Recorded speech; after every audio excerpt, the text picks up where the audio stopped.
नमस्कार दोस्तों। आज हम लोग धनुष भंग शीर्षक कविता में दूसरा दोहा और उससे संबंधित आगे पद पढ़ेंगे। तो चलिए देर ना करते हुए इस वीडियो को शुरू करते हैं। देखिए, पहले दोहा है और बहुत ही मार्मिक ढंग से तुलसीदास जी ने लिखा है। राम ही प्रेम समेत लखी, सखी ही समीप बोलाई, सीता मातु स्नेह बस बचन कहें विलखाई। अब देखिए चौपाई है और किस प्रकार से लिखा गया। सखी सब कौतुक देख निहारे, जो कहावत हितु हमारे, को न बुझाई कहें गुर पाही, ये बालक अस हठी भल नाही, रावण बान छुआ नहीं चापा, हारे सकल भूप करी दापा, सो धनुराज कुंवर कर देही, बाल मराल की मंदर लेही, भूप शयापन सकल सिरानी, सखी विध गति कछु जाति न जानी, बोली चतुर सखी मृदुबानी, तेजवंत लघु गिनऊ न रानी, कहाँ कुंभज कहाँ सिंधु अपारा, सो स्यउ सुजसु सकल संसारा, रविमंडल देखत लघु लागा, उदयता त्रिभुवन तम भागा। अब देखिए कुछ कठिन शब्द हैं और उन कठिन शब्दों के पहले हम अर्थ देख लेते हैं। देखिए, जैसे दोहे में राम ही प्रेम समेत लखी, लखी माने देख कर, लखी का मतलब क्या होता है? देख कर। सखी ही समीप बुलाई, समीप माने पास में, और सखी माने सखियों को, बुलाए माने बुलाकर। सीता मातु स्नेह बस, मातु माने माता, स्नेह माने प्रेम, बस माने अधिकार होता है, काबू होता है, बचन माने वाणी, कहे माने कहती है, बिलखाई माने रोकर। पहले इतने का अर्थ, इस दोहे का अर्थ देख लेते हैं। तो इसमें कह रहे हैं, वर्णन किया गया है, गोस्वामी तुलसीदास जी कहते हैं कि श्री रामचंद्र जी को देखकर सीता जी की जो माता हैं उनके अंदर भी वात्सल्य प्रेम उमड़ आता है और वो क्या करती हैं, अपने सखियों को अपने पास बुलाती हैं और माता के अंदर जो स्नेह होता है उसी स्नेह के वशीभूत होकर रोते हुए, विलाप करते हुए अपनी सखियों से यह बात कहती हैं।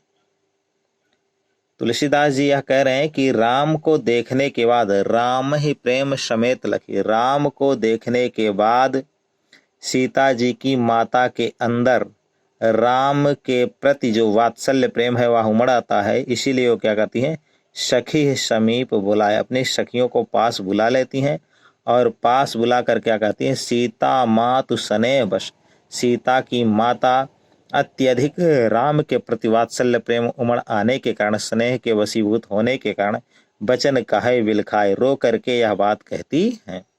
क्या कहती हैं उसे देखिए चौपाई के माध्यम में वर्णन किया गया, बताया गया। सखी सब कौतुक देख निहारे, कह रहे हैं कि हे सखी, सभी लोग क्या है, कौतुक माने होता है कौतूहल, कौतुक माने क्या होता है, कौतूहल होता है, या आप कह सकते हैं तमाशा। देखा निहारे, कह रहे हैं कि हे सखी, मुझे तो ऐसा लगता है कि यहाँ जितने भी लोग आए हैं सभी तमाशा देखने वाले हैं। जो कहावत हेतु हमारे, कहलाने के लिए तो सब लोग हमारा हित चाहते हैं, परंतु कोई हितैषी वाला कार्य नहीं कर रहा है, सभी लोग यहाँ तमाशा देखने के लिए आए हुए हैं। को न बुझाई कहें गुरु पाही, बता रहे हैं कोई राम के गुरु जो विश्वामित्र जी हैं उन्हें बुलाकर समझाकर ये नहीं कह रहा है कि ये राम जो है अभी छोटे बालक है, ए बालक असी हठ भल नाही, असी माने इस प्रकार की, हठ माने जिद, भली माने अच्छी, नाही माने नहीं। तो राम क्या है, अभी एक छोटे से बालक हैं, एक बालक की तरह से हैं और राम जी को इस प्रकार का हठ नहीं करना चाहिए। अब वह कौन सा हठ है? धनुष तोड़ने का। फिर आगे उदाहरण देती हुई समझाती हुई कह रही हैं, रावण बाण छुआ नहीं चापा, बता रहे हैं यह वो कहती हैं कि यह वही धनुष है जिस धनुष को रावण और बाणासुर ने छूने तक का भी प्रयास नहीं किया, क्योंकि बाणासुर और रावण जो है क्या है, ये काफ़ी बड़े योद्धा हैं, लेकिन इन दोनों ने जगत विजयी एक तरह से हैं और इन दोनों लोगों ने इस धनुष को छुआ नहीं। चापा माने धनुष होता है। हारे शकल भूप कर दापा, हारे माने हार मान लिए, शकल माने संपूर्ण, भूप माने होता राजा, भूप माने क्या होता है, राजा, और दापा माने घमंड करके, घमंड होता दापा मतलब घमंड करके आए हुए संपूर्ण विश्व के राजा जो है हार मान लिए और इस धनुष को तोड़ नहीं पाए।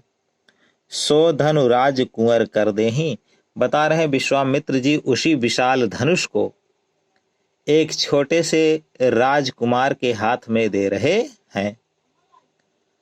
और उदाहरण देकर वो समझा रहे हैं, बाल मराल की मंदर ले ही, क्या एक छोटा सा हंस का बच्चा पत्थर को या पर्वत को अपने ऊपर धारण कर सकता है? बाल माने बालक होता है, मराल माने हंस। हंस का क्या छोटा सा बच्चा विशाल पर्वत को अपने ऊपर धारण कर सकता है? अर्थात ऐसा कभी संभव नहीं हो सकता है।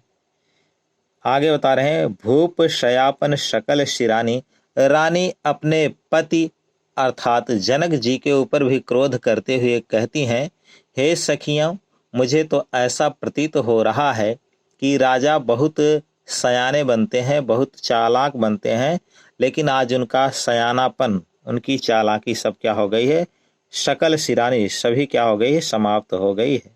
सयानापन उनका समाप्त हो गया है। आगे वो कहती हैं, सखी विधि गति कछु जात न जानी, कह रहे हैं कि हे सखी, ब्रह्मा की स्थिति को, ब्रह्मा जो विधाता होता है अर्थात ब्रह्मा जो है, उसके द्वारा क्या किया जा रहा है और वह क्या चाह रहा है, उसकी स्थिति को कोई समझ नहीं पाता है। आगे कहती है, इतना वो कह करके इस प्रकार से विलाप करती है, अपनी वेदना को व्यक्त करती है। तो उनकी सखियों में कोई बहुत ही चतुर सहेली थी, वह सहेली रानी को समझाती हुई कहती है, और देखिए उसका इस पद में किस प्रकार से वर्णन किया गया है। बोली चतुर सखी मृदुवानी, कह रही है एक सखी जो बहुत ही चालाक थी, वह मीठी वाणी में बोलती हुई रानी से कहती है, और क्या कहती है, सखी बड़ी ही कोमल और मधुर वाणी में रानी से बोलती हुई कहती है कि हे रानी, तेजवंत लघु गिनो न रानी, कि हे रानी, जो तेज स्वरूप लोग होते हैं, तेजवान होते हैं, उन्हें कभी छोटा नहीं गिनना चाहिए, छोटा नहीं मानना चाहिए।